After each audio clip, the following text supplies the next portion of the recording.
everyone, and wonderful to have you with us here on this Saturday afternoon at the ease of 2020. Hello, Ian. Hello, Andrea. Hello, Maria. A very, very warm welcome to all of you on this virtual panel for this ease of 2020 session, which is titled "Wanted Brave Men and Women for Hazardous Journey Towards a Better Transfer Culture in Science and Research." So what we're going to do is we're going to talk a bit about, how to build a transfer culture in research, what it means, what your experiences were in the past, and basically share some good stories, some stories that make you think, and stories that somehow provide, hopefully, also food for thought for all the people who are watching us. So hello also to our wonderful audience out there in the virtual space. I hope you can all see us and hear us fine. So yeah, we have a big task to solve this afternoon in the next 90 minutes or so. We're going to solve this problem of how to improve and how to build a better transfer culture in research. But before we jump right into the discussion, I have a small confession to make, and that confession is that I have a bit of an anarchistic streak, and I kind of dislike the idea that people cannot really interact with us here on the panel. So I'm proposing to hack the system a little bit, and I'm inviting people to join us on a virtual whiteboard. And for that, I'm going to share my screen, and I'm going to give you a link. In a second or so, you will see the screen. Can everybody see the screen? Yes? All good? Wonderful. So here is, again, a warm welcome from our friendly panel today. And we would like to interact with you, and for that, we kindly ask you to copy the following link, right? So that very short link, please paste that or take it down and type it into a browser window on your computer. And what it will do is it will take you to a Mural virtual whiteboard. So Mural is a tool, and it's an interactive whiteboard that allows you to draw, to post, to have creative interaction. And if you haven't used it before, you will be required to register with an email. And probably they will send you some promotional material, but not very much. So I actually have been using this tool in this new normality that we're finding us in these days quite a lot. So I will give you a bit of time, just a few seconds or so. Copy down that link and join us on the virtual whiteboard. Okay, we can see already some people are there. Ian is there already. Maria is there. Ian is there. That's wonderful. So that makes a few. So hopefully some people will be joining us there.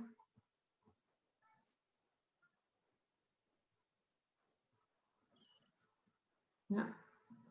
Oh, there's a visiting lobster. That is great. So I love the fact that Mural gives you all these virtual, these anonymous animal names. So for those of you who are already on the Mural whiteboard,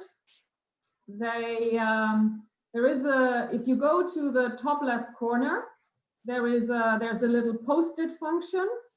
So you can create post-its, and you can say hello. Yeah. For example, I can delete that post-it now. Hello there. Wonderful. We already have one. Oops, somehow. Okay. Hello, Isov. So on the in the bottom right corner, what you see is actually a zoom function for the whiteboard. So you can see that we are in the top left corner at the moment. Yeah. Okay, so we have another person joining. That is great. Wonderful. And the best thing is also that it has a little chat function. So when you go to the very, very top, there's a share button, and right next to it, there's a little speech bubble, and that opens a chat function. So you can directly post questions and comments to the panel onto the chat, right? So let's give maybe folks a little bit more time, but to bridge that, maybe we can start with a small round of introduction. So, Ian, would you like to start? Yes, I would be very happy to start. So, my name's Ian Tracy. I've seen the whole innovation journey from the lab bench through policy and through industry, working with investors, investing in other companies, doing technology transfer. And now I'm back being a self-employed entrepreneur, helping other people for honest money. Okay. And tell us, what's the story behind the blue hair? Ah,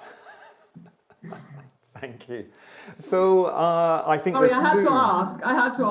You had to ask. I think there are two elements to that answer. One element is I'm playing with my hair while I have it. Given my age, the bald patch is steadily but surely getting bigger and bigger. And the reason why it is blue is I have a very nice and expensive hairdresser. And one day, about a few years ago, he was cutting my hair and he said, "We need to do something about your grey hair. It's not a good image. I'm going to fix it." And I've always had this opinion with my hairdresser that they're the expert on what to do with my hair. I just went, "Yeah, sure, whatever." And the dye was in and he said, "But Ian, you've not asked me the colour of your hair." And I said, "Well, why would I start asking you what you're doing with my hair, given that everything up to now I've completely trusted you to do something sensible?" And he said, "Well, I'm glad you're saying that because it's going to be blue." And I will say that at first it was very scary. I think if you're a female, it's quite normal for you to have both natural coloured hair that isn't your natural colour as well as not natural colours. But the whole idea of men dyeing their hair is a brave step for many, isn't it? Never mind non-natural colours. But since I've done it, it has actually helped me at work, because I am no longer a late middle-aged man with grey hair that blends into the back of the room, and I find that people remember me, and I have plenty of interesting conversations and stories to tell as a result of it. So for me, it helped my career. Great. Okay. You're giving good suggestions already. Okay, Andrea, would you like to continue? Just a few words of introductions about yourself. Yeah.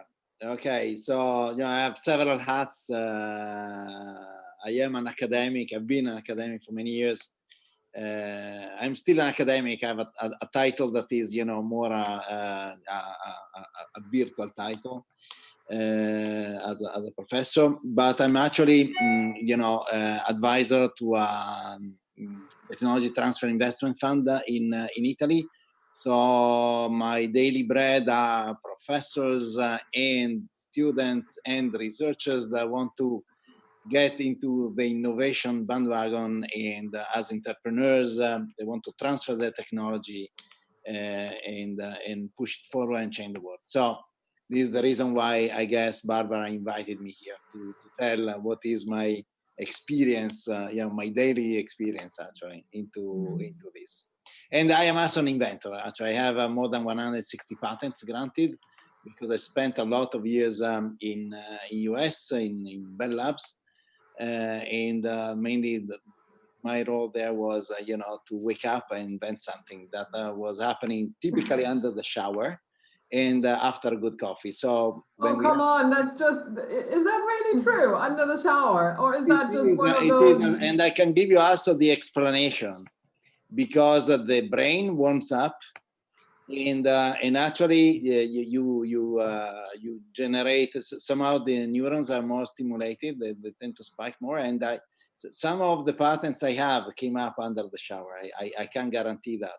And after a good coffee. So in fact, it was always good coffee. I was suggesting also other start not dyeing the hair in blue, but similar, maybe more audacious things. But then again, in a large corporate environment, it's not easy to get that satisfied. So anyway, that's the 2 minutes introduction. Okay, so Maria, you are joining us from Geneva. Yes, I do. So thank you, Barbara, for inviting me and for having me here. So currently I'm the entrepreneurship lead at Said Business School at Oxford University. I'm a scientist by training, so PhD in physics, postdoc in material science and engineering, but I also hold an MBA. So I act as a bridge between the business and the research, since I speak both languages. So I've worked a lot with students and researchers, trying to get them to become more entrepreneurial and get an entrepreneurial mindset for the last a bit more than 10 years now. Mm-hmm. Okay, and I'm just going to post a little question here in the chat as well on Mural. So inviting our audience to just type in, where are you joining us from? So here we go. So I am sitting in Berlin. Where are you sitting? I'm sitting in Lugano. Okay. All right, but maybe our audience can also tell us where they're sitting. So we have 10 online users at the moment here on the Mural whiteboard. So maybe you can just tell us a little bit where you are sitting. I see, London, okay. So that's probably Ian, right? You're sitting in London. And here's Lugano. Yeah. So you can either post that into the chat on Mural, or you can draw a post-it note and let us know where you're joining us from. Sorry, am I still sharing my screen or not? Yes. No? No. Okay, I'll just would like to do that though. So that people can join us on Mural. Okay. So to bridge that, maybe a few words about myself. So my name is Barbara. I'm here in Berlin. I am currently director for transfer and innovation here at the Helmholtz Association of German Research Centers, which is actually the biggest research organization that we have in Germany, but it's probably one of the least known ones when you travel abroad. So some of the people might be familiar with the members, some of the members of our association, like the German Aerospace Center or the German Cancer Research Center, or probably the KIT in Karlsruhe, the German Electronic Synchrotron in Hamburg, just to name a few. So the association has 19 national research centers all across Germany, and so we have about 40,000 employees and researchers working in those 19 centers. And I joined the association about 2 years ago to really help with that question of how do we get people to think more positively about actually transferring their research into an application. And my daily experience is that when you actually talk to researchers, all of them seem to have a very positive notion around, yes, I really want my research to make a positive change in the world.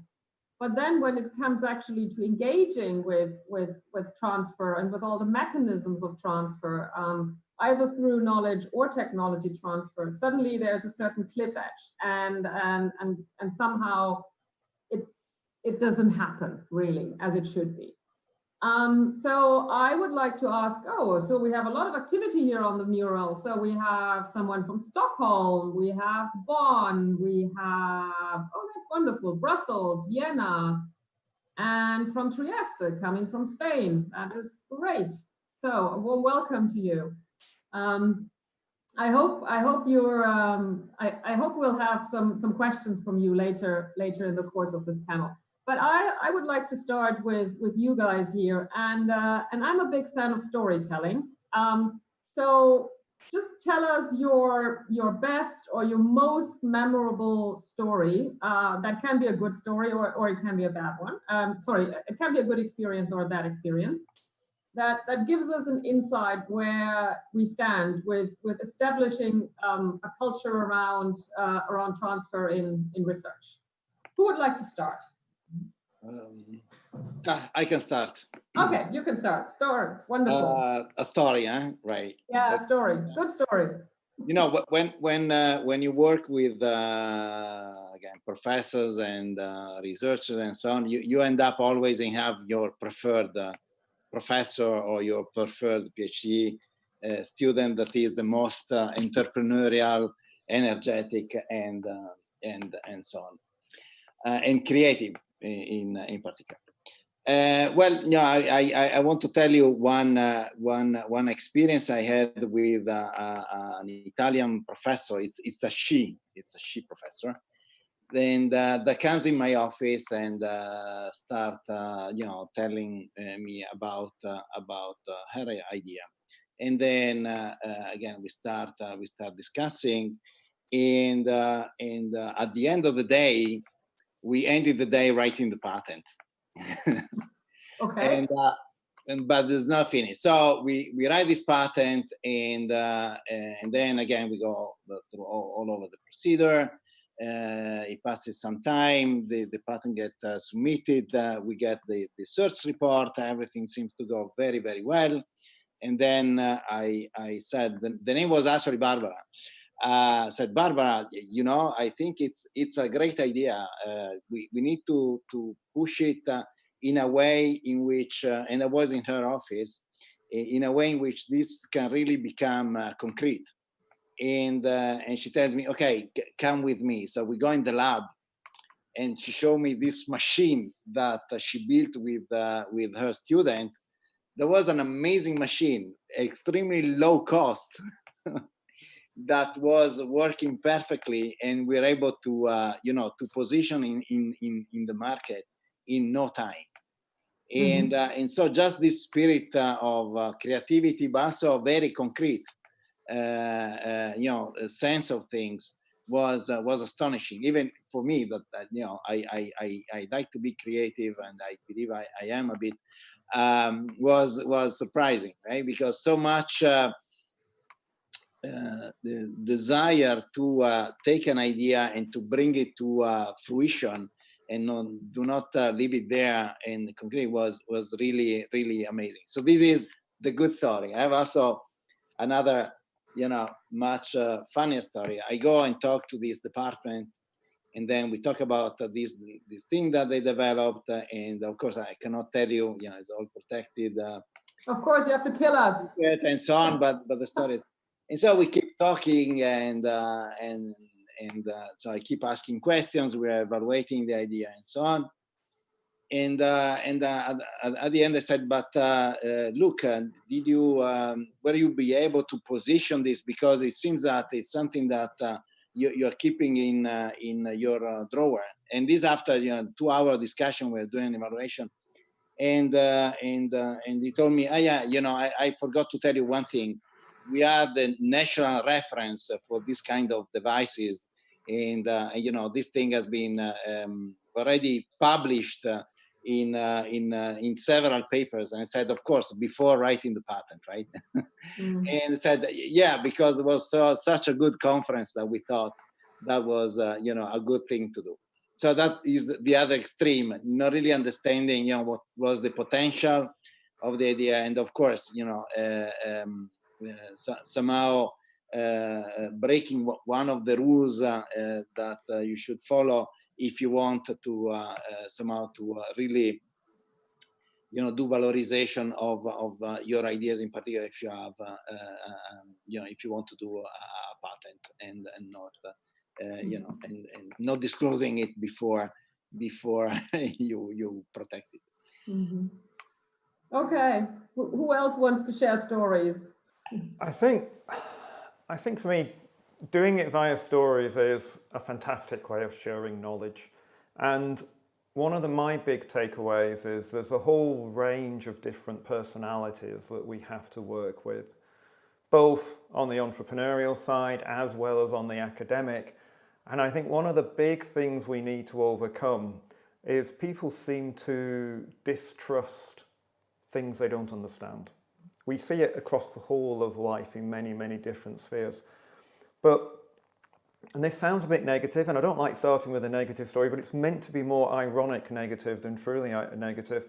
Only 2 weeks ago, I was brokering a meeting between an academic and a commercialization partner. And we were having that sort of chit-chat before the meeting started, where one normally talks about the weather if you're in the United Kingdom because it's so variable and always has something to talk about. And our academic opened with genuine excitement, saying, "Oh, I'm so overjoyed that you're here to help me commercialize this product because my moral compass doesn't allow me to be immoral enough to be on the commercial side of the relationship." And to start a meeting with that level of introduction actually worked far better than I expected, because the industrial person and me both burst into laughter and thanked him for his honesty. And we both knew he didn't mean it as an insult. What he really was trying to say was, "I don't understand what you do," but he managed to express it so badly that it became happily comic. And actually they did go on to do something together, but it probably wasn't the best starting point. So that's my story to start today. Okay, I think there are a lot of things that we can pick on later. But for you, Maria, what from your treasure trove of experience? Well, maybe also because you worked in different countries and so on. So what would you like to share with us and the audience? Well, many stories to choose from, and I would pick a story where actually the Technology Transfer Office in Oxford called me in to run a workshop for a team that they wanted to commercialize their technology, but the professor was so overwhelming and wanted to do everything and thought that she knew everything, that I wasn't allowing anybody to go anywhere. So I had to be brought in, and to my surprise, actually, I found out that there were two teams working together, and that was the first time that everybody was in the same room. So they collaborated in an idea, they had done a lot of progress, but they had never sat down in the same room to talk to each other. So what I found was that that particular professor, she was an expert in her sector, but she thought she knew everything from the business side, from commercial side. She wanted to do everything herself. And it took a lot of work to convince her that you need to focus on your expertise because nobody else can do what you can do best. And you can leave the rest to other people that can do the job better than you.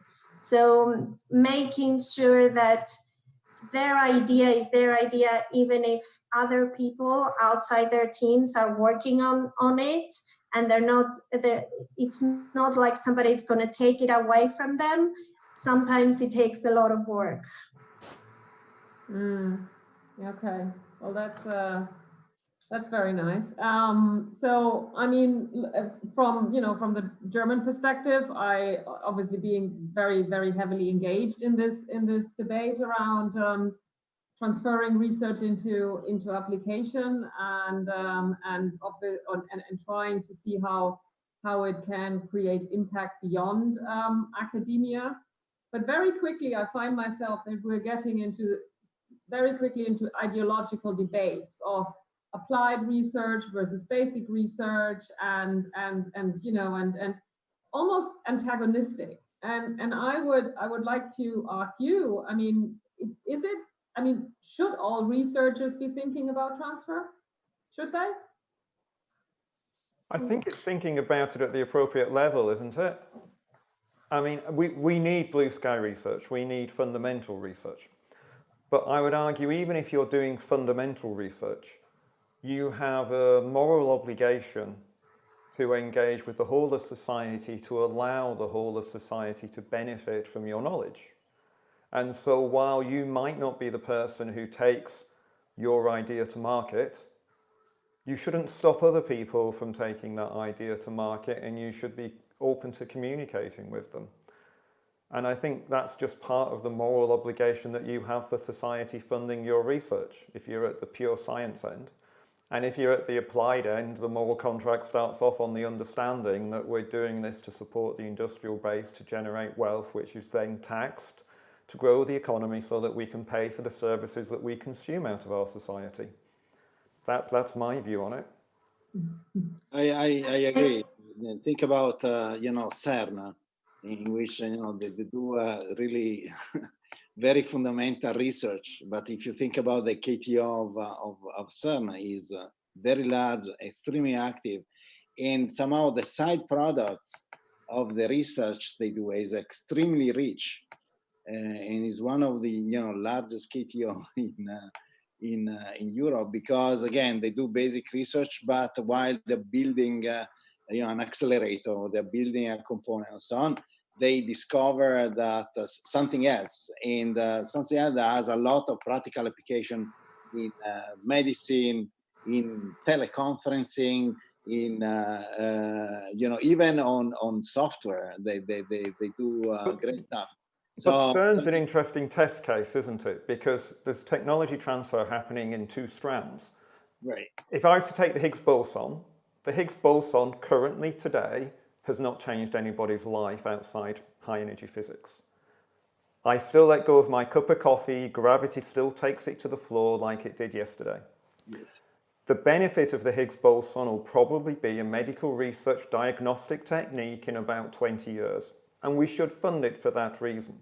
But at the same time, we should make sure we exploit the technical advantages that come out of building magnets that are 10 times more powerful and taking them to MRI scanners, which is good, solid engineering. And that technology transfer can happen now. And I think you need to look at all the elements of an investment into a science facility to make the most that society puts into it. And right. Maria, sorry, you want to... Maria, sorry. No worries, Andrea. I completely agree. And actually everything starts from fundamental research, right? That's the basis of everything. I think what needs to change on that is the view of some researchers that if you're not doing fundamental research, you're not doing very high quality research. So we need all aspects of research. It's not, one is no better than the other. They're just different parts of the spectrum. We need fundamental research to get anywhere to the applied research, but we need to check the mentality of people within the research community. Because as for the example of Ian earlier, researchers sometimes see the business side as the dark side of the moon. A few of them, of course, not everybody. But when you start seeing that everything is part of the same puzzle and we need all the pieces to move forward, the technology and the society, then you have respect for all the different aspects of the puzzle, right? And I think that needs a little bit of education, doesn't it? Because I remember when I was working at Harwell, which is one of the UK's big science facilities, explaining to scientists that by engaging with industry, their innovation would change the lives of people. And you see this sort of duopoly, don't you? If you're framing a conversation that says, license this technology, you can get a license fee. It's a real difficult journey, because if they were truly after money, they probably wouldn't be working in government-funded research. But if you turn it around, and the two things that used to resonate with the people when I was up at Harwell is explaining to them that they can make the world a better place by allowing somebody else to do something with it. Or secondly, what used to work really well was, instead of the license fee going to the academics, we used to feed it into the team, and they used to use it for the spur project money that they didn't need a grant to spend.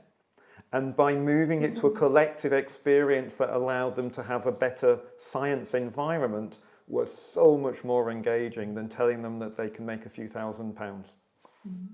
Okay, so I will also invite our audience to maybe paste and comment in the chat function on Mural. So, in their opinion, should all researchers be thinking about transfer? Please go and paste your messages here, and we will convey them back. We can all see them. That would be wonderful. Okay. Let's see what we're getting. So we can perhaps move on. So from your professional experience, when you talk to researchers, what are the most cited reasons that you hear and that they put forward when they say, I don't want to engage in this?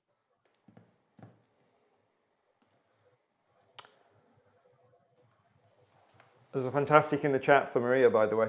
Question. Yeah, well, I was trying to read that. Okay. I'll read it sorry, to you. I'm stopping the sharing of the screen, and then I can also see the chat as well. No, so I can read the question to you. It's for Maria. Okay. You said you've done an MBA. Can you tell me about any MBA or MBA-like program that provide you a more specific training in commercialization, administration, and finance, but one that is focused on science and technology transfer?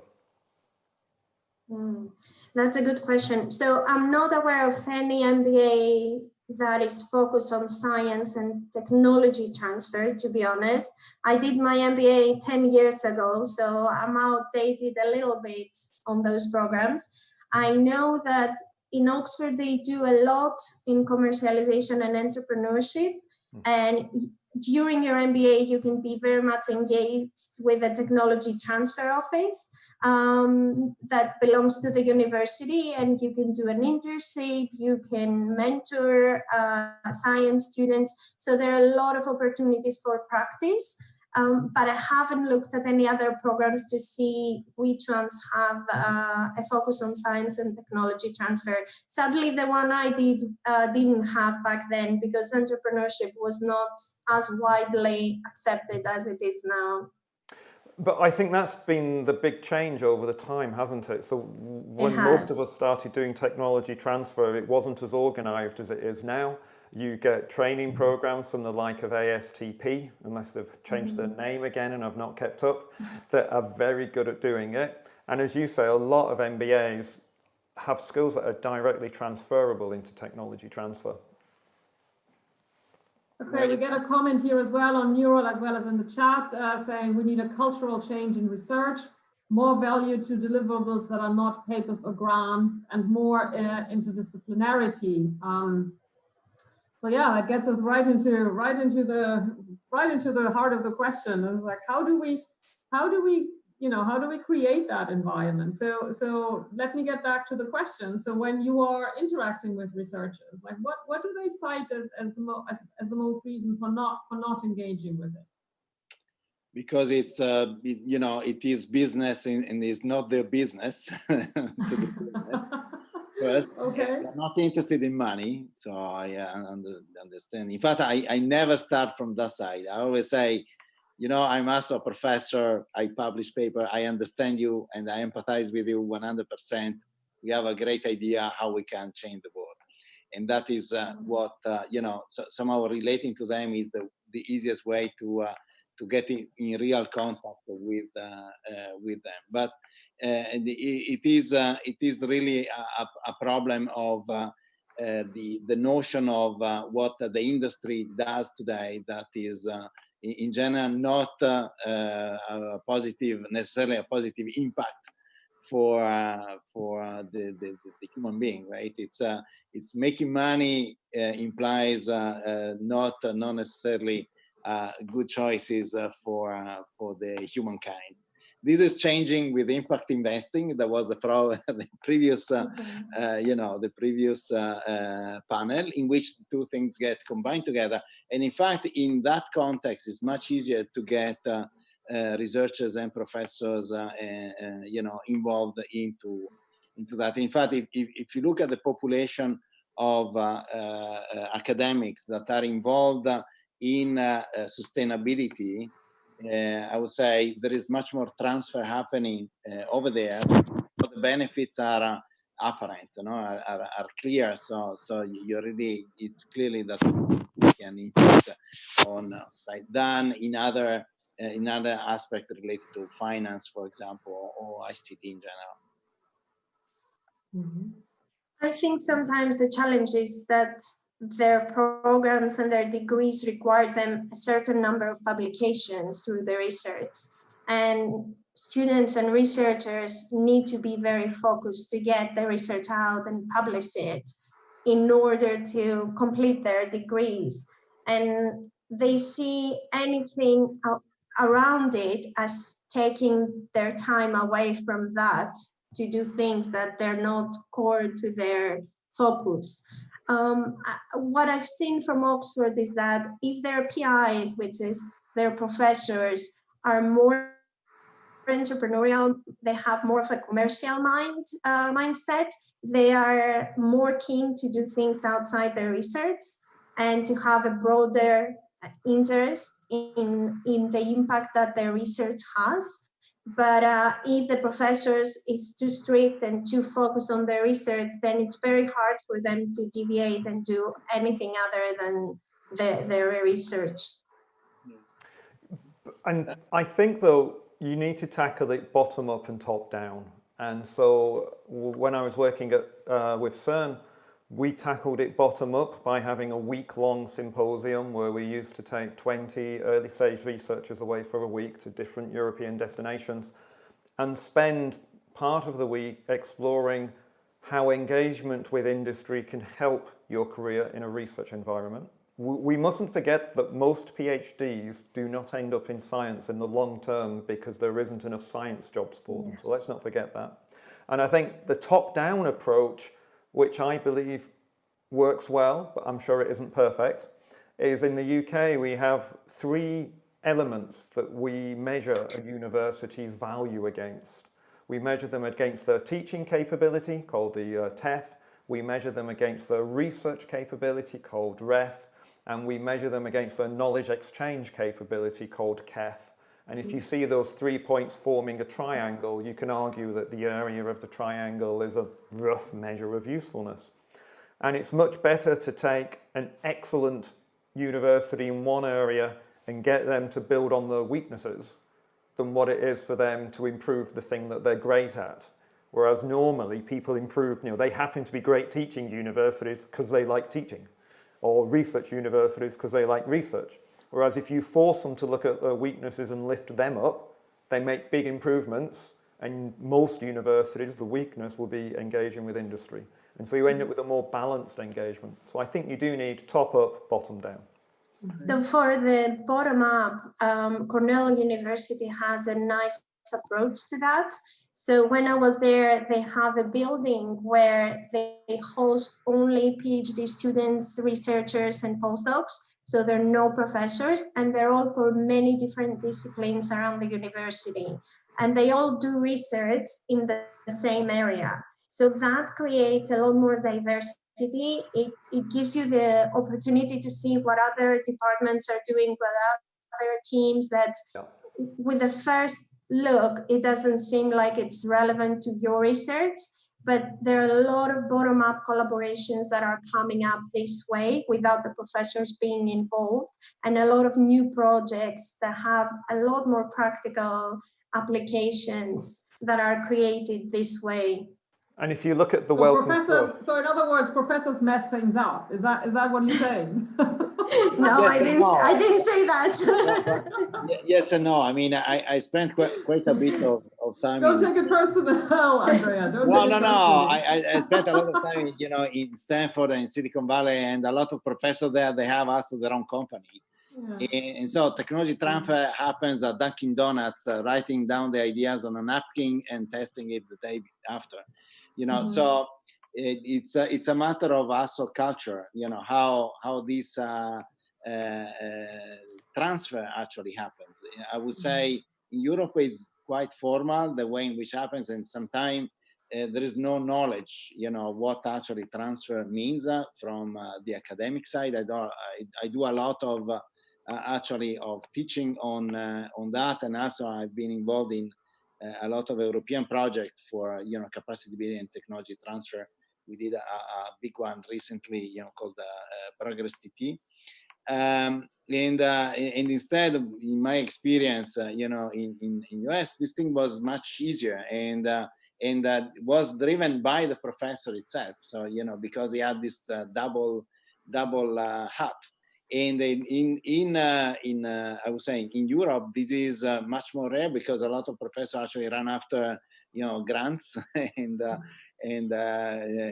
so they don't very often touch whatever happens in the lab. Sometimes they even don't know what is actually happening in. And sometimes that's good. Okay, so we're getting we have a question here in the chat. I was going to answer the question. Yeah, the Max Planck question. Is that the one you Max mean, Planck Barbara? question. Maybe I should. Maybe that goes to me. But well, I'll answer it. And you tell me if I'm wrong. So. All right. Okay. Do. I happen to pick. So like Max Planck is fairly basic research. I am amazed it's as high as 30 million. I'm actually amazed too. That is a really good number, right? I think one of the biggest mistakes that we've made is believing that technology transfer offices should be able to generate enough money to fund themselves. You're asking for the wrong behavior. If I take graphene, because I know a little bit more about it, commercialization is often more than 20 years away. Why are we patenting? We are just spending a lot of money on a bureaucracy that gives us no protection. And I would argue that Max Planck probably shouldn't be patenting, but should be looking for the softer, more meaningful engagement with industry and society that ends up with know-how transfer and license fees for skills rather than a patent. Because a patent by itself is just a public cookbook. And Gordon Ramsay can sell you a cookbook. You can't cook like Gordon Ramsay with Gordon Ramsay's cookbook. And that's why I don't like patents. I'm actually an anti-patent person, apart from a few very small areas like biotech, where you have a clear ecosystem that is driven by patenting. But in the physical sciences, in the electronics, in the computers, where it's difficult anyway, I think patents drive wrong behavior. But 30 million is an amazingly good number. So in my with my organization, with the Helmholtz Association, so we are currently engaged in a very political debate. So arguably we get the most of taxpayers' money every year, which is about 4 billion euros, right? So that is a big number. But really our transfer outputs haven't really changed over the last 10 years. So although the budgets have grown quite considerably over the years, our transfer output is still the same. So in 2013 we had about 20 spin-outs, and in 2019 we had about 20 spin-outs. So obviously that engenders a lot of questions, like why is this not, why is there not more, right? And okay, I'm just putting it out there, right? So that is obviously that's a quite quite a difficult position for a research organization to find itself in, being somehow put against the wall by politicians who say you should, that there should be more. But how do we get to that more, right? So this is just something I'm throwing out there. But let me come back to some questions. So I mean, I'm thinking, I when I put together the session and I was trying to come up with a sort of a catchy title, I said, okay, so I came up with this: brave men and women wanted for hazardous journey. So do you think you have to be especially brave to engage with that topic? Does it require bravery? Not necessarily. I would say. I mean, actually, when I read the title again this morning, I thought, yes, here there is somehow embedded in that sentence the sense of the fact that if you do, transfer your technology, it's something that is painful.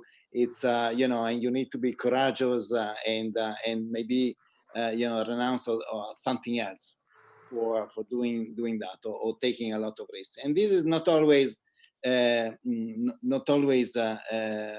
case because I think what Jan and also you, Barbara, were saying is that not all the technology and not all the science is ready to be transferred, because there is a clear gap, also in terms of timing and what is expected on the industry side, on the investing side, and what is generated from universities.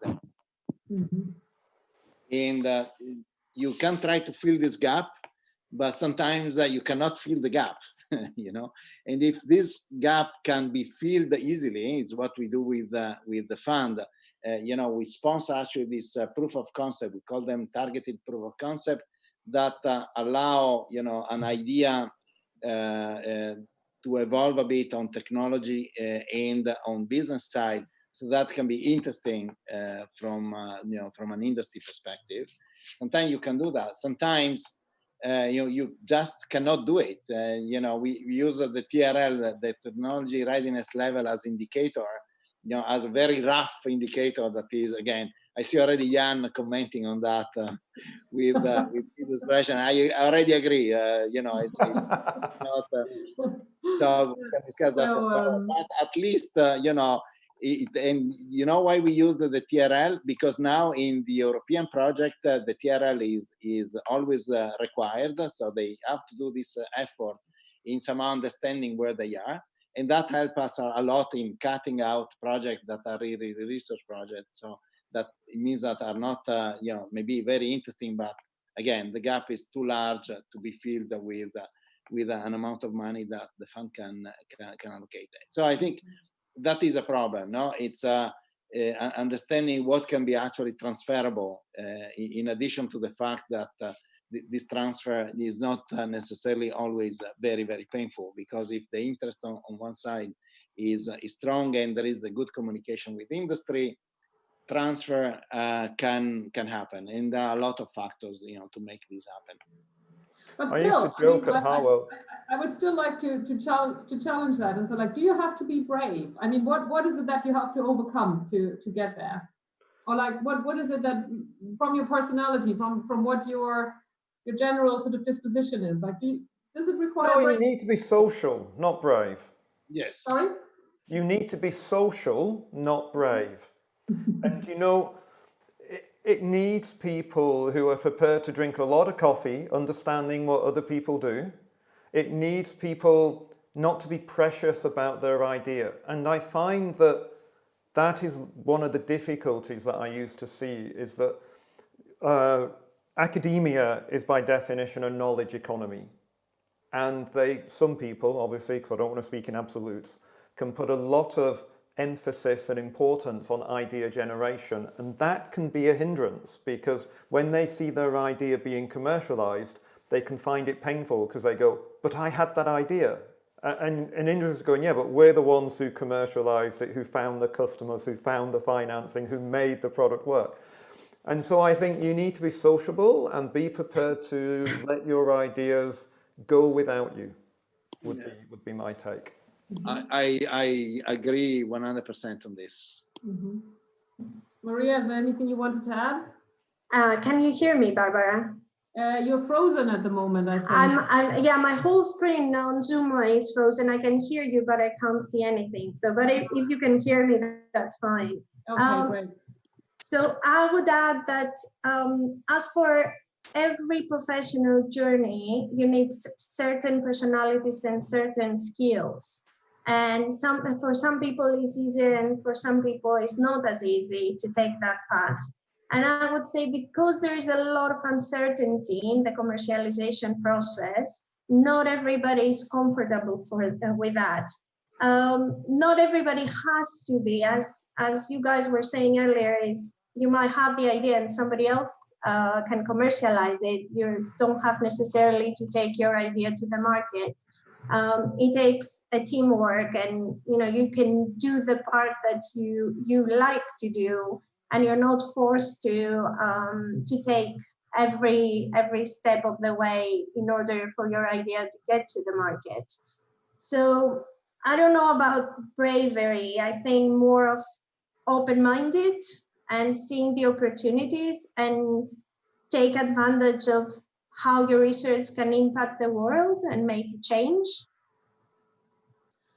I think that dovetails very nicely with a comment that we got here on the Mural board, where it also says, more than brave, you need to be open-minded and ready to engage and look for help from experts rather than try to do everything on your own.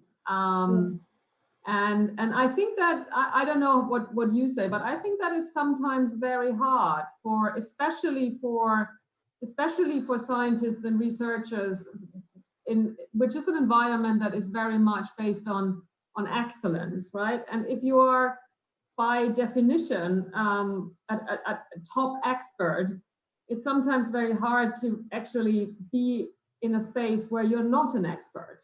And well, I'll give you, first of all, 2 points. First of all, I'd say you don't often become the world expert on something obscure without having a personality to keep on going forward believing you're right.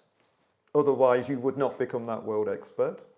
And an example of that I saw, I was starting a commercial negotiation with one of my academics, and I said, okay, this is how we're going to do it, bump, bump, bump, bump. And their reply was, I don't know, Ian, I think we should do that. And I was like, no, I'm not convinced this is going to work. And they said, well, why do you say that? And I said, well, this is my experience. And their response sticks with me today. Ian, but I have read the textbooks, and all you have to offer me is experience.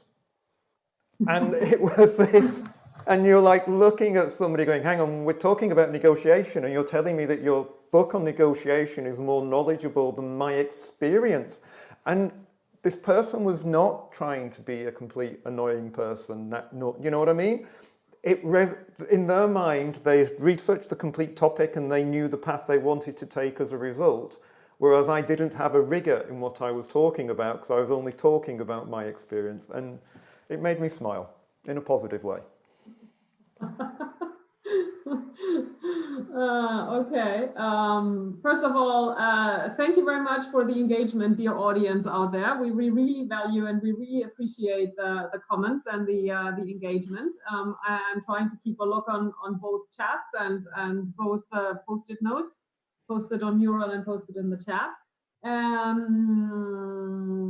What else do we got here? We have a comment. Research value assessment is based mainly on excellence. However, research results that connect with industry interests may not necessarily be the excellent ones, I guess, as a result of the dichotomy between our pure advance of knowledge versus solving societal challenges. Is that the case in your experience?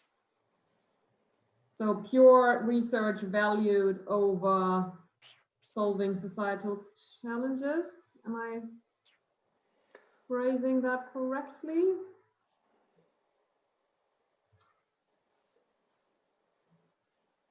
So basically saying, okay, rather than, going for these intellectually challenging questions is more interesting than dealing maybe some of the banal issues like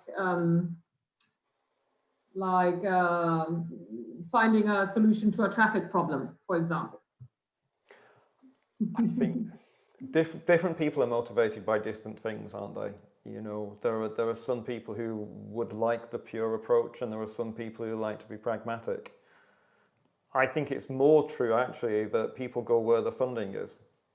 And if you make your funding take you in a certain direction, people will go in that direction because they're left with limited options.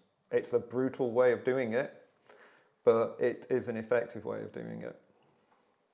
No, I agree, and this is the reason why sometimes there is a lot of contract research where the industry, you know, it's a winner take all, and they even have contracts in which all the intellectual property actually belongs to the company at the end of the project, leaving the researchers with the money again, so they can survive, but without their ideas that go somewhere else. So that is an issue. It's really an issue. Yeah, go ahead, Jan.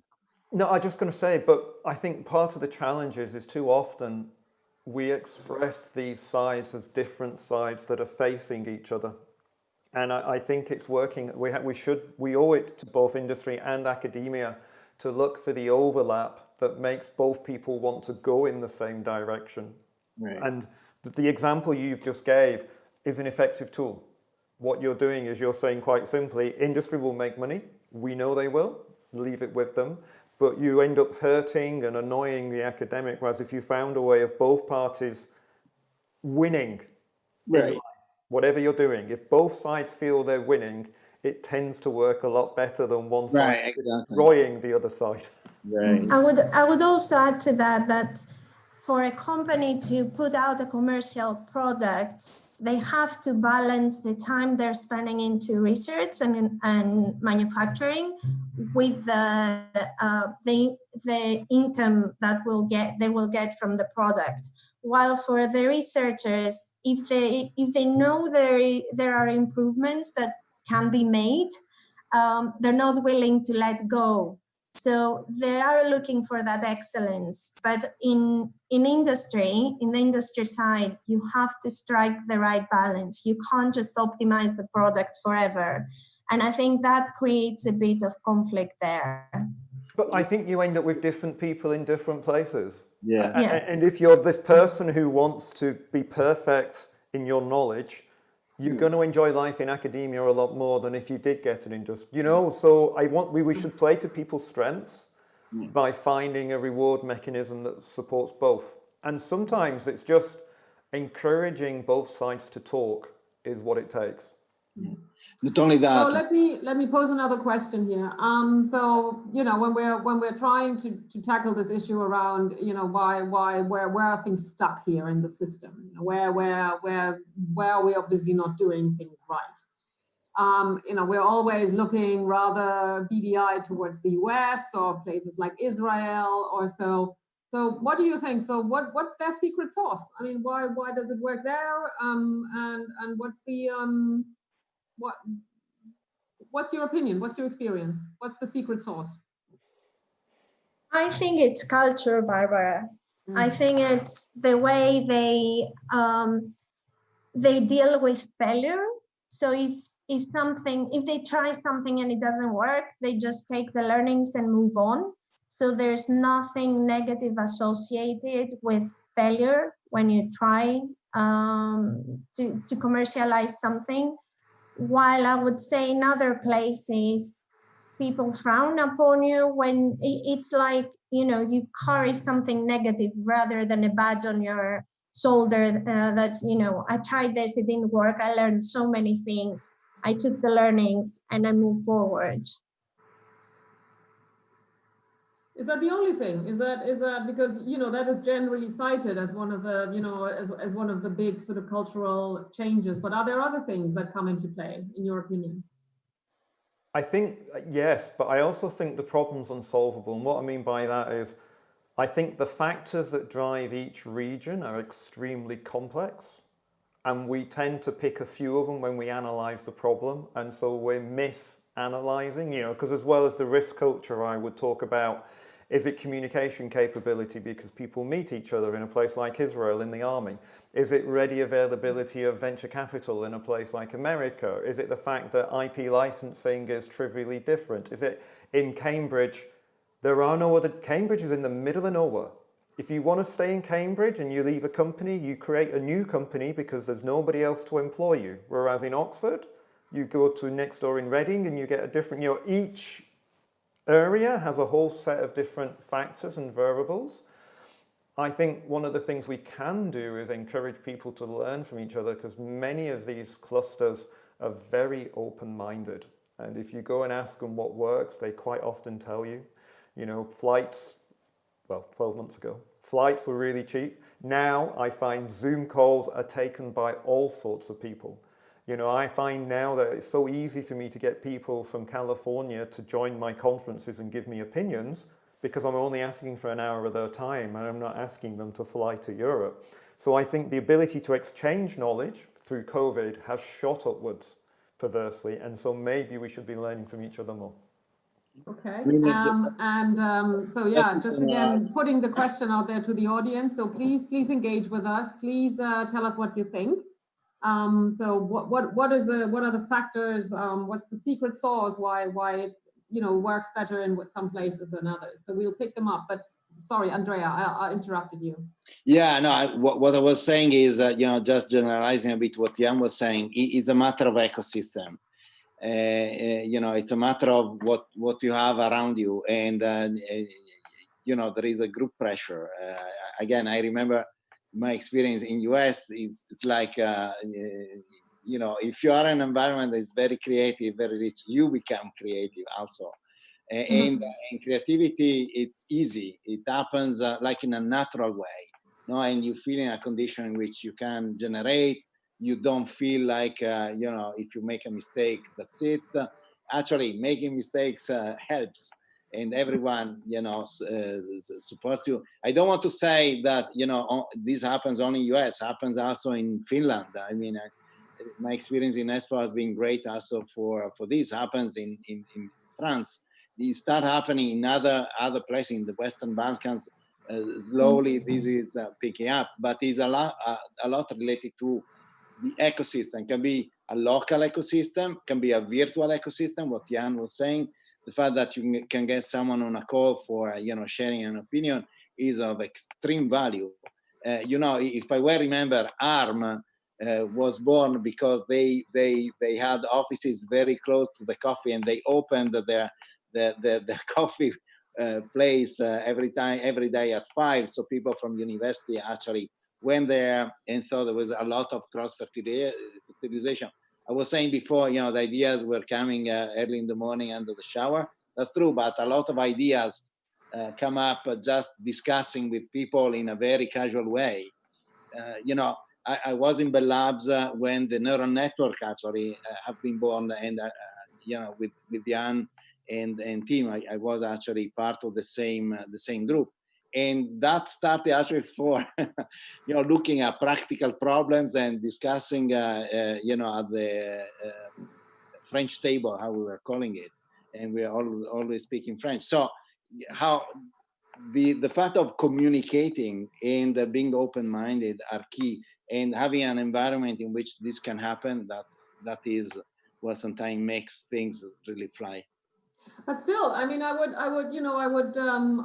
try to, play devil's advocate here, because I don't think you wouldn't need a single researcher, a single scientist who wouldn't describe him or herself as not being open-minded. Well, so is it a different definition of open-mindedness? No, there's two different things. You've got open-minded to ideas, and they would definitely say that. And there is open-minded to talking to other people and engaging with them and communicating ideas. Actually, I like what Jan said, and I'm going to reuse that, Jan. It's social. The social component is what make you actually do the quantum step here, because being able to actually socialize your idea in different ways, first of all, helps you understanding it much better, and get you also perspective that you didn't have before.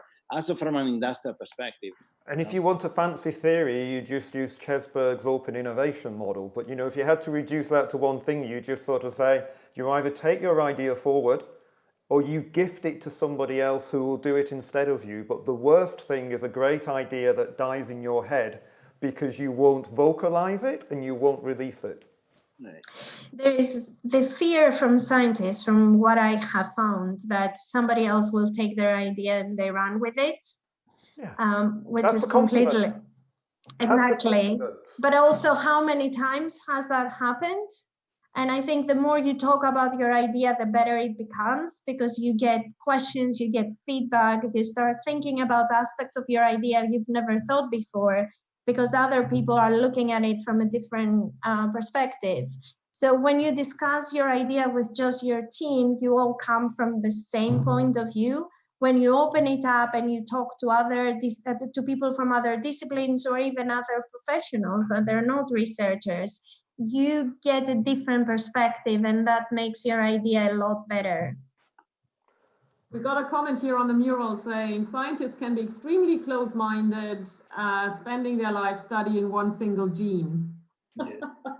As I said, you don't become the world expert on something obscure without having a personality. But it is that. So I always find it amusing that many people, the world has a set of common inputs. So we can take COVID as an easy example. We all knew there were problems with ventilators. So funnily enough, you would expect a whole load of ventilators to be designed in parallel without stealing each other's ideas. Yet you have people who, when they have their idea, they don't talk about it because somebody else, and you're like, well, no, do the numbers, my friend. Many other people are having that probable idea at the moment. The difference is the person who shares it, who builds momentum, who gets a team to move it forward. Because actually, the idea is just the start of a commercialization journey. It is not even the main part. And I argue ideas are trivial. Making them happen is hard. I would agree completely. So it's the execution that makes all the difference, because the same idea might be in the mind of a lot of people, but who makes it happen makes all the difference. And you can see that from an investor point of view. So investors are not looking for the best ideas. They would rather invest in a great team that have a mediocre idea rather than a great idea with a lousy team. And that's because the team that is good, they will manage to get to pivot, to work on the idea, to make it happen no matter what. But a good idea, if you don't have the people to execute it and to go through the commercialization successfully, it's not going to get anywhere. This is what we call from the idea to the business idea. It's a course that I give, and is exactly that. And they go through the different steps. And sometimes I speak with researchers. They come up with a very simple idea, and an idea, but again, that is an idea that to be proven and tested and so on requires really a lot of effort. And for them, that's it. Then of course they do a lot of analysis and simulations and so on. But sometimes you stop there, bringing it to a much more concrete. Going to the guts of the idea. That is the tough part, and that requires personality, I have to say. And that's a long journey. It's a long journey, and how many people then may just simply say, no, you're crazy, don't do it, you're wasting your time. I had also another comment regarding the fact that a researcher then keeps going with an idea. Very often it's a matter of funds. So I think Jan was mentioning this, because an European project finishes and that's it. All the papers are there. There is maybe a leftover website, Fantomatic, and people just changes and do something else because the money is somewhere else. So to allow this transfer, to happen, and again, patents are not essential. I think there was a comment on the whiteboard. CERN, for example, has a lot of technology transfer, really a large department. But the last 2 years, they had very, very, little number of patents actually that defined, and that doesn't mean that you're not transferring the technology. You should tell our policymakers that, because patents are still one of the things that they count when it comes to measuring, innovation, yes. innovation success. Yes. And we're trying to convince them that this is not a good metric to have. But I think they're still, it's an easy metric to measure. It is, of course, yes. it is easy. And I've heard some people generate them when they're in the shower. They're that easy. Yeah. Well, innovation metrics have always been challenging. How do you measure innovation and creativity? And, what do you compare it with? I guess. I think the challenge with measuring innovation is the expectation that you can measure it quickly. So governments tend to be 5 years.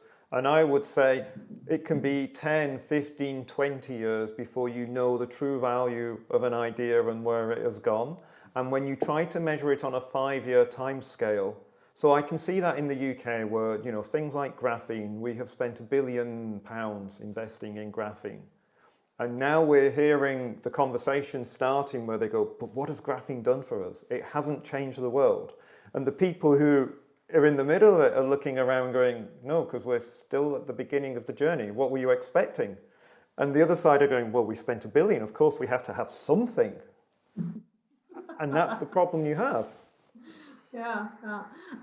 Okay, so we touched on obviously we've all shared our stories and our experiences from the trenches, and now I'm taking you up to the level of the people who look at it from a helicopter perspective, which is what politicians and policymakers and even kind of funders do. And so I'm just asking you, so what could they do to help improve the system?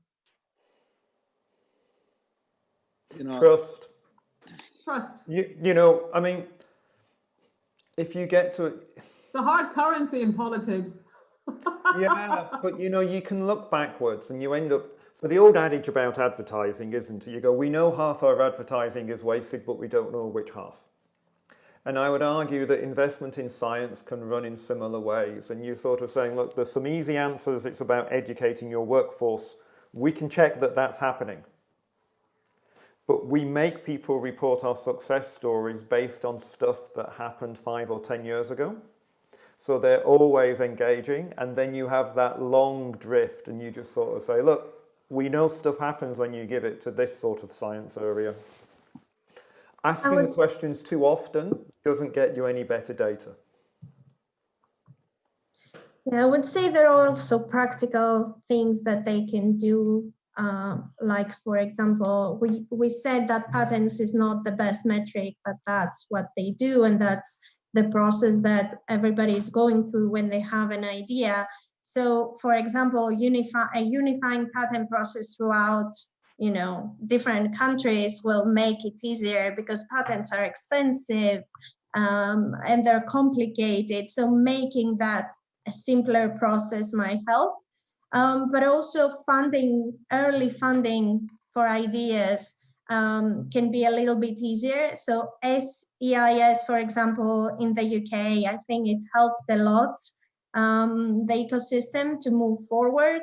The tax incentives for angel investors to invest in early startups and feeling like they're not completely throwing away their money, but they're getting something back while helping startups move forward and funding good ideas. So I think there are small steps that they can take, very practical, that can also help. Every country has its own, innovation policy. I would say, among the other things, I collaborate with Whiteboard exactly on this, so interact at national level on the innovation policies and this kind of solutions, so tax incentives, POC funds, and things like that. So these are, I would say, all things that are ongoing. But there are some basic contradiction in the system, and just want to outline one. So there is a database of patents, right? The SPASnet or some private one. but the patents are so cryptic because they're written in a way so that you can hit whatever you want. That you said the patents are complicated. Yes, but there is a specific reason why they're complicated. No, and today one thing that we actually looking, I collaborate also with the GRC in Brussels, with the European Commission, with the joint research center on technology transfer, and looking at platforms that make this job easy. So for example, I'm looking for a technology today. Where should I go?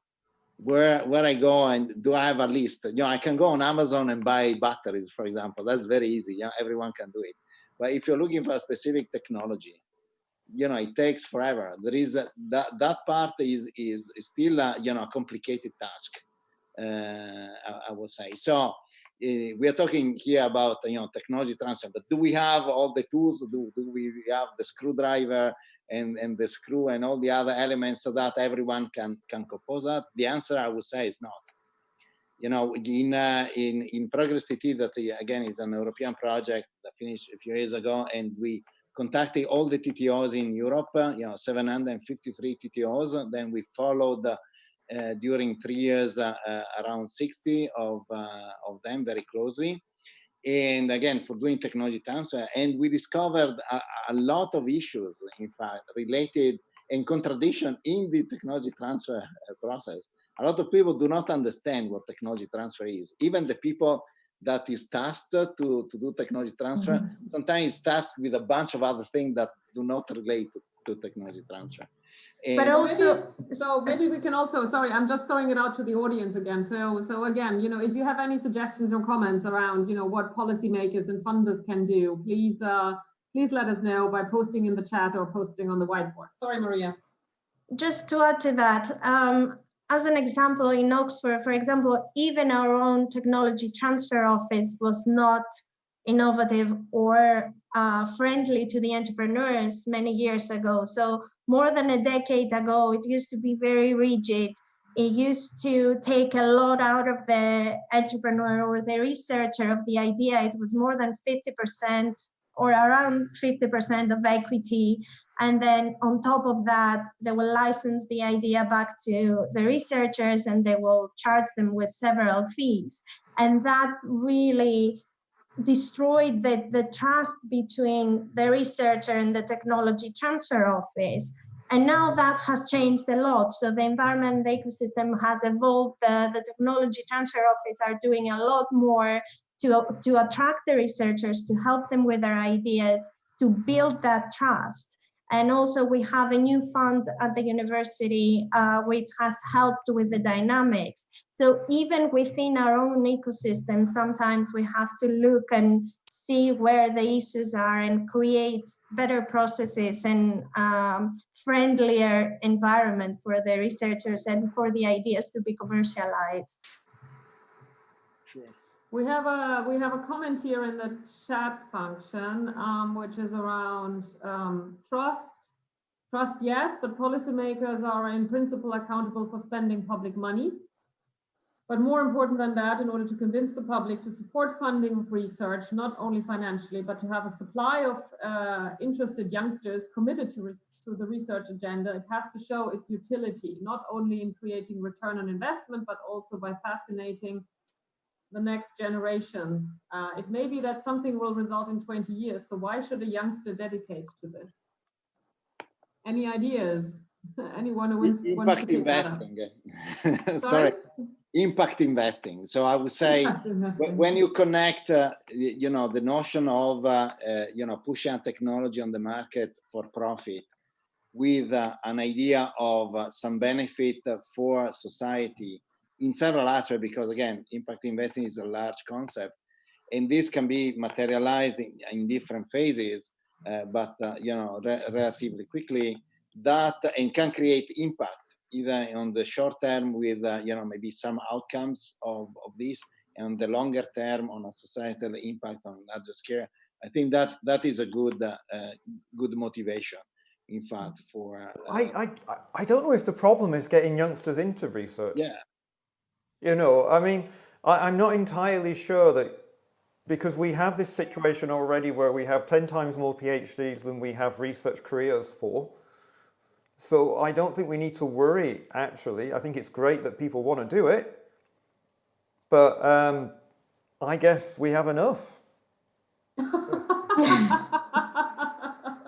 So okay, we're into the last 10 minutes of the discussion, which I have hugely enjoyed so far. Wonderful, thank you very much for all your input. So you know, it's one of my favorite questions that I always like to ask in this sort of panel debate. So think about that you're asleep in bed and you're visited by fairy godmother, right? And fairy godmother gives you 3 wishes to fix the transfer culture. What would those 3 wishes be?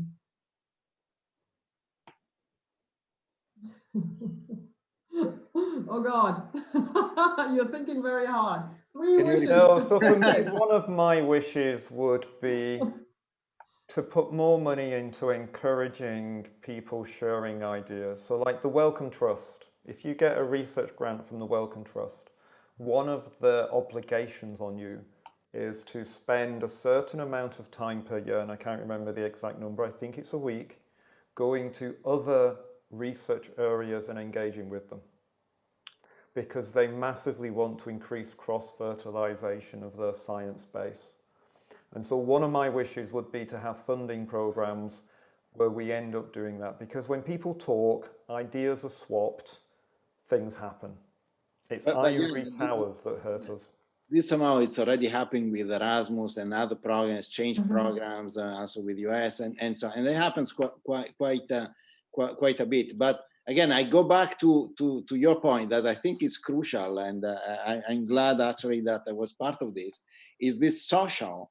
So if I have a wish, it's to make researcher and professor more social, be less scared of sharing. I mean, finding the benefit of sharing at different level, because that is the real cross-fertilization that can really bring the difference. And in some way, the technology transfer will be part of the process. You know, so creating ecosystems and educating the academics to share. Yeah, I would add to the sharing, which is very important. I would say the way we educate the students. So sometimes it's very rigid. I was teaching entrepreneurship, advanced entrepreneurship in the, engineering undergraduates in Oxford 2 or 3 years ago. And the structure is so rigid for them. Their deliverables, what they need to do, how many hours, it was very rigid. So I came in and I introduced a more fluidic way of working. And initially they were really stressed on what the grade will be, how they will get graded, what they need to be doing. So introducing a more creative way of doing some things. Of course, not the courses have to be structured and they have to have a certain process, but we can introduce a couple of courses that can be more innovative, more creative, more relaxed on the grades and the process.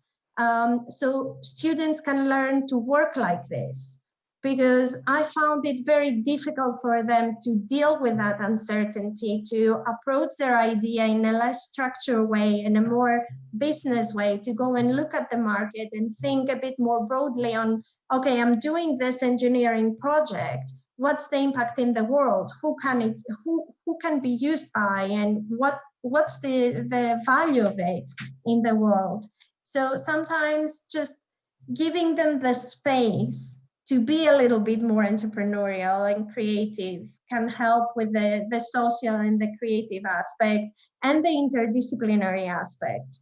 Just being a bit more curious in a non-structured way. Yeah, I would just want to make a comment. There is one fellow, I think it's English, this guy, that did this thing. It built a toaster. You know, a toaster is like, in US, it's the example of the most simple and stupid thing, dumb thing that you can have. And his goal was to build it. Oh, there's some very sophisticated toasters around. I know. That's like, right, but that some that again, it's like $5, $3. And so he built it from scratch. I mean, really looking for every single part, starting from the material. So looking for the copper, looking for the isolators, but not just going to the shop, going and finding which kind of material was needed and creating from scratch. That is very amazing how much you learn. I heard that there are some courses. I saw the title of a course.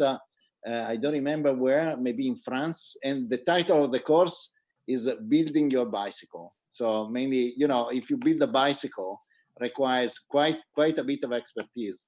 Can you really build a bicycle if you don't know what pi is, or what is the ray of a circle? So I agree with you, Maria.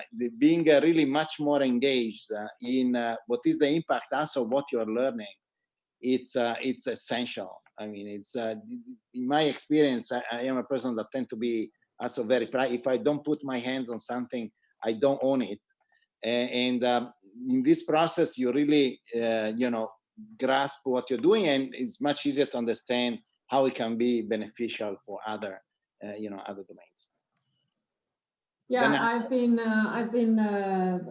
been teaching a lot of creativity and innovation sessions, and what we always find is that if you're approaching it in a bit of a playful way, it really brings out it really brings out the innate creativity that people have, and I think somehow we have set up a system that somehow just squashes that somehow just not brings out that creative streak anymore. And I always recommend a warm shower in the morning, but of course. No, but rather than just being, okay, I mean, you're getting your inspiration in the shower, but I just find that people are getting that creative spark by actually engaging in a playful way with problems and somehow solving those problems and just thinking, okay, how can I find a better solution to that? And yeah, encouraging people to think. To apply their knowledge, not in a very theoretical way, but in a very practical way, and say, okay, how would you solve that? How would you build that bicycle? How would you build that toaster? And that also helps them connect what they do with the world out there, because there are a lot of great companies that have come out of the lab with, the basic research was completely different to the company that was created. And a great example of that is Natural Motion in Oxford, where it started from, simulating the nervous system and how the cells communicate with each other. And they built an amazing animation company. So just making those connections between the different disciplines and the different areas is very important. Yeah. So we're into our last 2 minutes, as Ian has just gently reminded us on the chat. Thank you very much, Ian. And I know that he has also been very busy kindly answering some questions that were posted on the whiteboard. Yeah, I would be slowly drawing it to a close, unless there is a really, one last chance for our audience to ask questions on maybe on the fairy godmother. So if you were fairy godmother, how would you fix it?